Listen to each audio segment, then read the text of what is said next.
Nicholas Copernicus, against the Church was powerless. He said that Earth was not the center. He became the astronomic mentor. His work suggested center sun, hence labeled were Copernican. Although his plan incorrect, he deserves much more than disrespect. He brought upon the future theories like Kepler and his use of Brahe's series. Although the Church had him surrounded, heliocentrism was finally founded.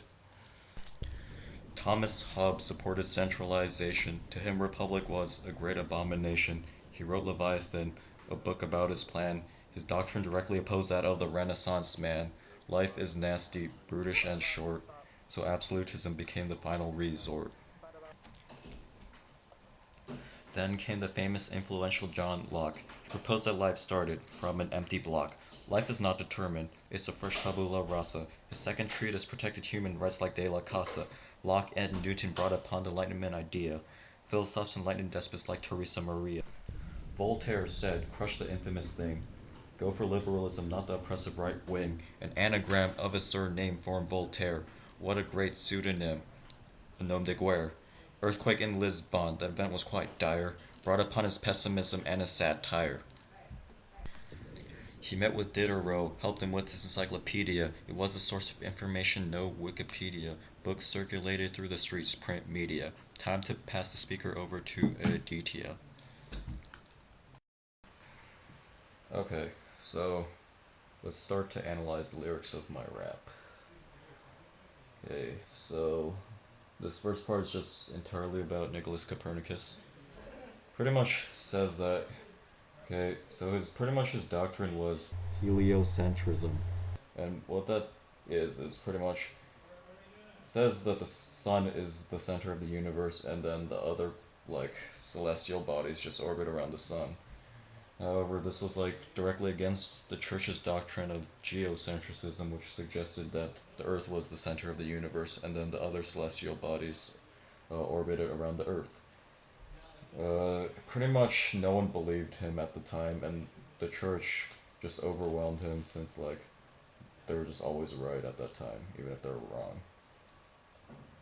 Okay, so pretty much, although his plan was incorrect, like honestly, like he still had the epicycles in there. He still had circular orbits. Like there was so much wrong about his theory. Like honestly, it didn't even improve like finding correct dates and stuff like that. But he doesn't deserve disrespect since his theory of heliocentrism pretty much laid the foundation for future astronomers to develop their own theories based off of the Copernican theory. One of which was Kepler, and what he pretty much did was he used his teacher Tycho Brahe like series of like information that he observed of like planetary motion, and then he used that to like reaffirm the doctrine of heliocentrism. And what he did was he discovered that there were elliptical orbits, not circular ones. Okay, so next part is about Thomas Hobbes. So this guy's pretty much mean guy, doesn't like people. Pretty well, you have to give him credit because he lived through the English Civil War, so he saw a lot. And then pretty much he came to the conclusion that people are just they can't rule themselves. They need like an oppressive ruler to like rule over them if you want like order in a society. And his book, The Leviathan, pretty much outlines his entire idea. Okay, then you have John Locke, who is pretty much the exact opposite of him. Like, he didn't really think that humans were born intrinsically evil. He was more like, okay, humans are born with this blank slate, and then the environment around them will like eventually shape what kind of person they'll become. And yeah, he pretty much just outlined that idea, and then it would spread along with Newton's ideas to the Enlightenment, like philosophers. And okay, the philosopher I talked about in this rap was Voltaire. And okay, so he said, crush the infamous thing, and he was referring to organized religion. So he was pretty much just going against like religious uniformity, since like it was causing trouble and like unnecessary like fights in like the city and stuff. So after that, okay, so pretty much Voltaire wasn't actually his real name.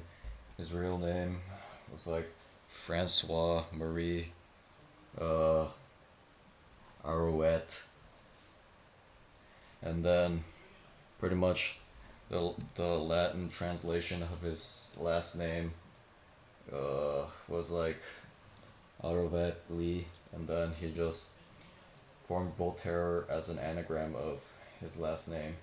And then this tricky rhyme, what a great pseudonym, a nom de guerre. I pretty much chose that word to rhyme with Voltaire because surprisingly that word just means pseudonym, so that's just perfect. Yeah. And then the earthquake in Lisbon, that was just a historical event. And then after that he wrote the book Candide, which had his pessimism and satire, pretty much just showed that like not all the Enlightenment philosophers were actually optimistic about the world. Okay, and then this final part, he met with Diderot. Okay, yeah, this was actually true. Like he actually helped him write some of the um, articles in his encyclopedia. Okay, the rest is just BS, fill, whatever, transition.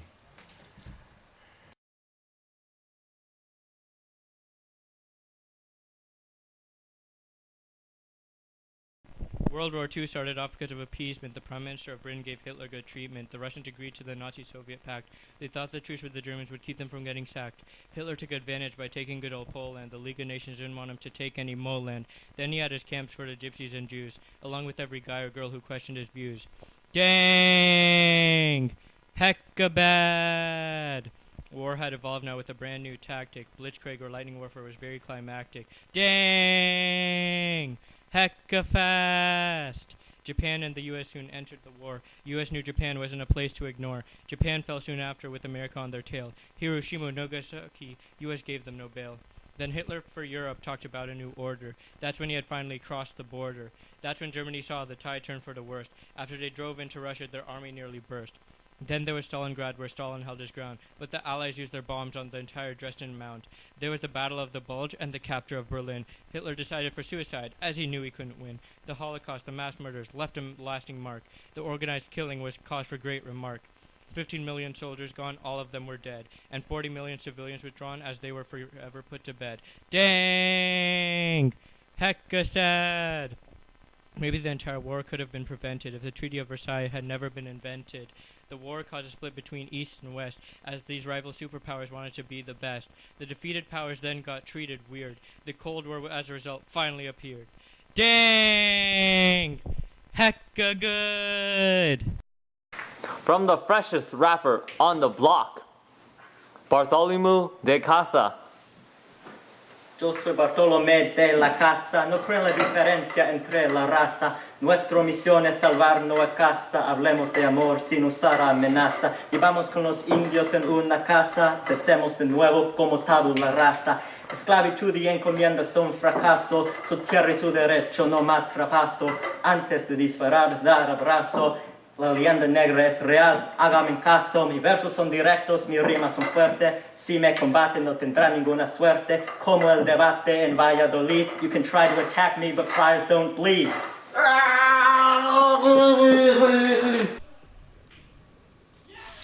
Karl Marx and Friedrich Engels attacked capitalism from all angles. They wrote the Communist Manifesto, fighting for the common man oppressed, yo. Pierre-Joseph Proudhon asked what is property and concluded that it's theft. Not for you and not for me. He said that anarchy is order without power. It's time for the people to rise. It's our hour. Joseph de Jacques advocated pure liberty, a system where goods are produced and delivered free, attractive labor. That's true emancipation, when a man would work without another man's persuasion. Pyotr Kropotkin wrote The Conquest of Bread. Mutual aid is not a new concept, he said. End wage labor and government control. Free association is our ultimate goal. Nestor Makhno led the Black Army in Ukraine. He fought for land and freedom, fought your hunger and your pain. Durruti fought the fascists in the Spanish Civil War. He was martyred for our cause, cause Franco had a little more. These great forefathers made our name, but throughout the years, our creed has stayed the same. Jeder nach seinen Fähigkeiten, jeder nach seinen Bedürfnissen, from each according to his ability, to each according to his need. No boss, no wage, no church, no state, no God, no king, no war, no hate. Anarcho-communism!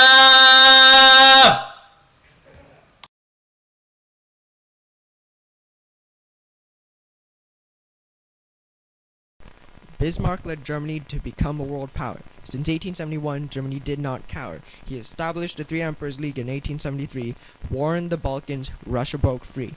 Bismarck hosted the Congress of Berlin, however no more land did Germany want to win. With Russia alienated and out of the line, the dual alliance was created in 79. He knew Russia wouldn't ally with Britain or France. Revolutionary Russia, there was no chance. This alliance was a secret, that is true, but Italy joined it in 1822. When Wilhelm II became the Kaiser, that's when Germany needed somebody wiser, because in 1898 Bismarck had resigned, and from then on his policies were refined. Alfred von Trippitz began submarine warfare. This risk theory, it was a dare. The dare was to have a better navy than Britain. The naval base in Agadir, the tension did thicken.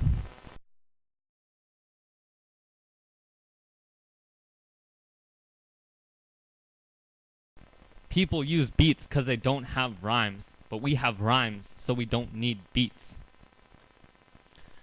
Henrik Ibsen's novel Ghosts isn't a happy story about milk or toast. It's about a son with syphilis and the mother's struggle to cope with this. George Bernard Shaw, the Irish writer against romanticism and respectability, was a fighter. In the novel, Miss Warren's profession dealt with the topic of prostitution. Friedrich Nietzsche was a skeptic. His ideas were really hectic. In his book, The Birth of Tragedy, he argued for emotions as opposed to rationality, and thus spoke Zarathustra, the prose poem. It was against Christianity's effects on the home, argued that God was dead, said democracy was for those sick in the head. He called for the rise of an Übermensch. Hitler called the Slavs the Untermensch. He argued against the existence of morality, said it was all just a human interpretation of reality. Sigmund Freud, a Jewish psychologist, opened up the field of psychoanalysis, argued that the development of the intellectual was affected by events that were sexual.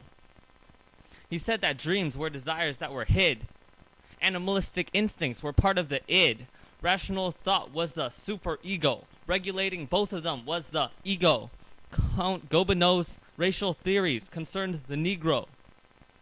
Existentialism, it was a new thought, said the intrinsic value of life was not. It was inspired by Nietzsche and Kierkegaard. People had to bring meaning to life, lest society collapse due to strife.